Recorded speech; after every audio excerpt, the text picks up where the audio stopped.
Hello and welcome to sim.bc, where right now we're looking at 13:01 in the morning or in the dinner time, depending on how you want to see it. It's a bit of lunch, a bit of lunch.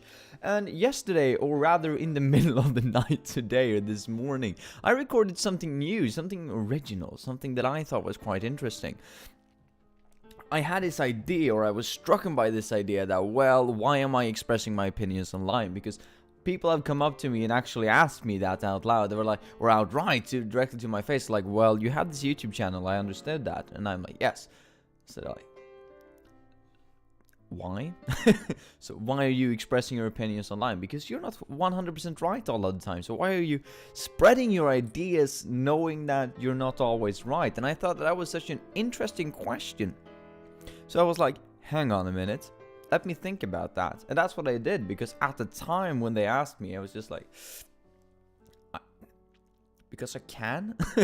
And I realized that wasn't the best of answers to give. So after a long consideration, actually, I thought about it for 2 or 3 days. Not actively all the time, but I had it in the back of my mind for a long time. And I thought that yesterday or this morning that I actually came to some form of conclusion. So I sat down and I just started recording myself talking about it and my understanding of why I'm actually expressing myself. The only thing was that I made it to a podcast/discussion kind of video, kind of selected it into that myself in the start of the video. Because I had no idea where this one was supposed to fit, because it's about 40 minutes long. And my usual videos, the daily upload schedule is between 10 and 20. Plus that we're in this project now, so if I wanted to release it, anytime soon, I need to wait like 5 days or something, because that's how long this project is going to take. The estimate for the time that it's going to take additionally. Wow, English today, am I right? So I was thinking, should I upload it with the discussion videos because they're scripted and this was unscripted? Should I make a new kind of playlist for it? I was all up in arms, right, thinking about it. But anyway, you're going to probably see that sometime soon, if I don't want to sit down and actually highly edit it. But I don't think my computer can take highly edited videos because, well, I've tried once and iMovie just crashed.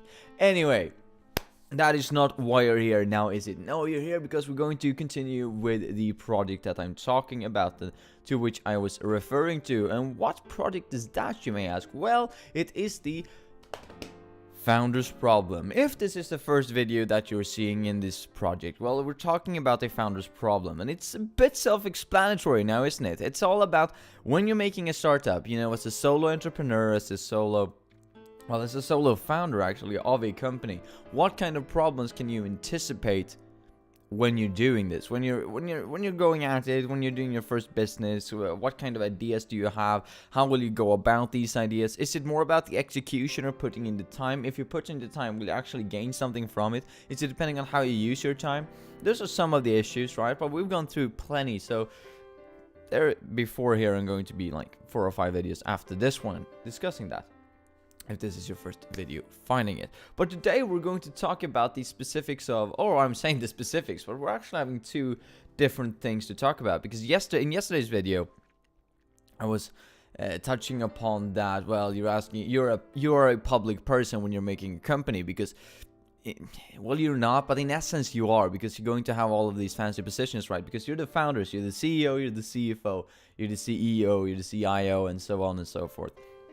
You're all of the important positions at the workplace. Why? Well, because it's only you that's there. So what you do will automatically and have a direct correlation, rather, to what is represented by the company, because you make up 100% of the corporate culture. And going away from that, or expanding that a bit further, I was mentioning that there is such a thing as bad publicity in today's society, or in today's, well, what should we say, in today's world. And I was thinking that, well, that's a big of a broad statement now, isn't it, to mention in just like 1 minute at the end of a video.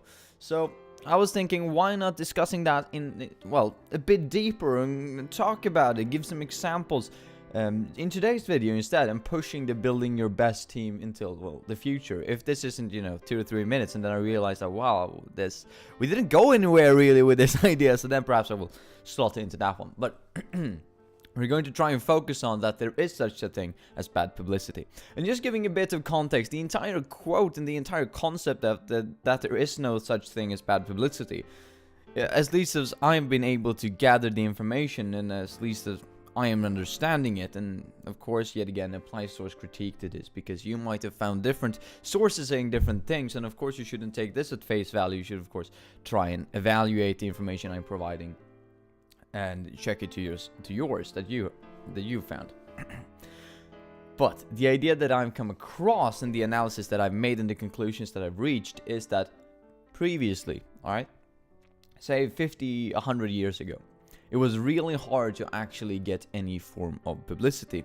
The only way you could do it were through newspapers and word of mouth, basically, right? And perhaps you had a corporation, perhaps you had a factory, people were working there, but that's yet again word of mouth because they're talking about their work. Perhaps you're having a store in the city and people are seeing it, and that's the only kind of marketing that you get. Now, that's all fine and dandy, that's all good, right? But what about the people outside of the city that don't see your store, that don't see your industry because they're not working there? They don't see your newspapers because they're in another part of town, or they're in another part of the country overall. And then they're coming to the city for vacation, and they don't recognize any of the stores. Then the idea was probably, right, that if you've done something that's really bad, no matter what it is really, but if you've been included in a scandal, or if you've been included somewhere which isn't directly positive in correlation to, well, the reputation of the company, or someone at the company has done something that isn't that good, then the newspapers in other parts of the country might have mentioned it, right? So they might have mentioned that your company exists, which is informing people that, oh, this is actually a company. For instance, let's say that I'm doing something really bad and that I'm producing cars, let's say. Or no, let's say that I'm producing soap in New York City. And then someone in Los Angeles is visiting New York City, and they have no idea who I am. Let's say it's the 1900s, right? They have no idea who I am. On the other hand, let's say that I have been hiring someone that it turns out they're a criminal, right? This person that I've been hiring in New York City in my soap store is a well-known criminal from Los Angeles. Even though, and this comes out, obviously, the police comes, they arrest him or her, and say that, well, this is bad, and the newspapers picks up on it. Now, this isn't good in any sense of the imagination, any stretch of the imagination, that I've been hiring someone who is a convicted criminal and is a widely known criminal. That's bad. However, the publicity produced by this incident, that people in New York is probably going to talk about it because it's going to be in the news, and the people in Los Angeles probably going to talk about it because they're going to be in their news, that the criminal from Los Angeles has been caught in New York, in this store, in my soap store. That's still more publicity than I would have ever gotten before, right? So this is kind of the idea that exposure is key, because exposure is hard to get. That is why there is no such thing as bad publicity. And that is something that has been covered, or rather carried over into today's modern society, where we have internet. I mean, we're living in a highly connected reality, right? In a highly connected world. Never ever in the history of mankind have there ever been a situation where we are more connected and have more access to information than we do right now. And that brings with it its own kind of problems, because many corporations still work with this mindset that, there's no such thing as bad publicity. But just imagine it, right? Think about H&M, for instance, and the coolest monkey in the jungle, that entire scandal, that entire, shame on H&M. That forced them to actually close down a lot of stores in South Africa, I believe. Or all of their stores in South Africa, because they were vandalized and attacked. Now, is that good? One can argue that, well, in the other parts of the world, their sales grew. I don't know if that's true, but I've heard some people say it. I would argue that no, their sales actually went down, their stocks went down. It is a problem because they had bad publicity. So there is such a thing as bad publicity in today's society. Why? Well, because social trends and social norms can affect what we're saying and affect what we're thinking. So since everybody can take to the internet, everybody can take to Twitter, take to Facebook, to Instagram, to YouTube, to Twitch. They can express their own opinion and their own feelings on the matter. So just because the newspapers talk about something doesn't mean that that is the definitive end of the discussion. If it were, then maybe there wouldn't be such a thing as bad publicity, right? Because everybody would have access to all the newspapers. What the newspapers write is law, right? But still people would question it because, well, this is only one person's opinion. After all, it's just a journalist who's written this. But yet in today's society, everybody can go out and they can write and comment their own opinion on what is happening. So if something happens to a company, let's say that the soap company that I, well, started here in fiction, right, happened in 2018 instead. I've been mistakenly, first of all, I've for some reason still hired a convicted criminal who is on the run. And that comes out. Now, somebody writes about that in New York, somebody writes about it in Los Angeles. That's still going to be the case, right? They're still probably going to mention that, oh, this criminal that we've been looking for, here he is, or she is.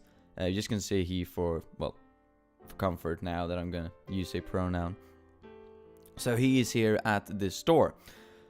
And that would have been the same thing in the 1900s as of now. Well, probably they would be able to exchange information a bit better, so perhaps it would be a bit of a clearer story around it. The context would be, unified in a different way. But that is not where it stops, because if it would have stopped there, as I said, it would probably be the same idea. It would probably be the same thing that, well, this is kind of bad, but still we know about the company, and this is just a journalist point of view and their understanding. What have they left out? What haven't they left out? That kind of critical mindset can be applied. But today, everybody can go out and support this. Or they can go out and be against it, of course. But many people can go out and support that this is bad. Don't go there. Actively discourage people to actually go to my soap store because I was hiring someone who was a convicted criminal.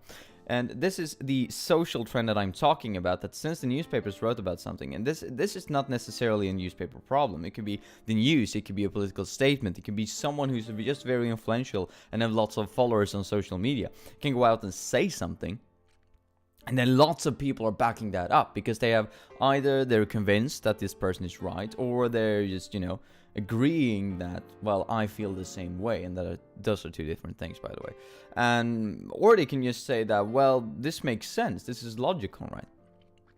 Anyhow, they're supporting it in some way or fashion, which makes it a social trend, and they will actively talk, the mouth to mouth, and actively either encourage to go to do a certain way or act in a certain way, or discourage people from actually going to the store. So yes, in today's hyper-connected society, in highly connected society, where everybody can access all kinds of different information and everybody can comment and speak their mind, and of course there are censorships in the world, I am aware of that, but let's say that in most parts of the world where the internet exists, or at least I hope that it is the most of the part of the world, but many people, at least over 1 billion people in the world, probably have access to the information that I'm describing, or the internet access that I'm describing, and can actually comment their opinion. That makes it so that they can support this notion.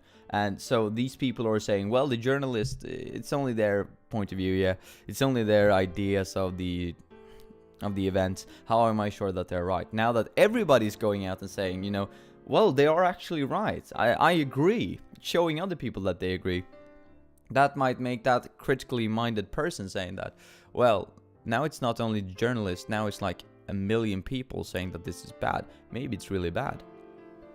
And then they won't go to my soap store in New York because, well, I was hiring a criminal. Whilst in the 1900s, that wouldn't be a problem. It would just be that, well, they actually know about my store in comparison to all the other ones. So they know it's actually a legit store. But today we have websites and stuff to confirm or deny that.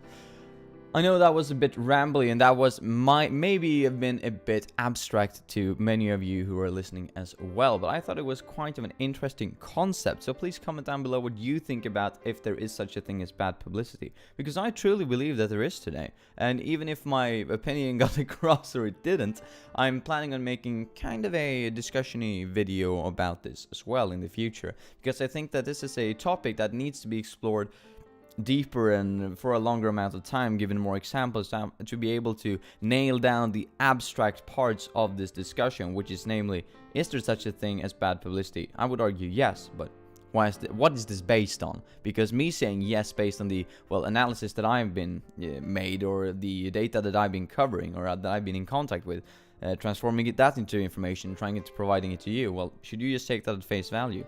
Perhaps I should try and do a discussion video about that, including more examples and more sources and so on and so forth. Anyway, mates, that was everything for me today. We'll probably talk about building your best team tomorrow then, because I don't think that I'm gonna cover that in 5 minutes just in order to cover it. So have a nice day, mates, and I'll see you tomorrow.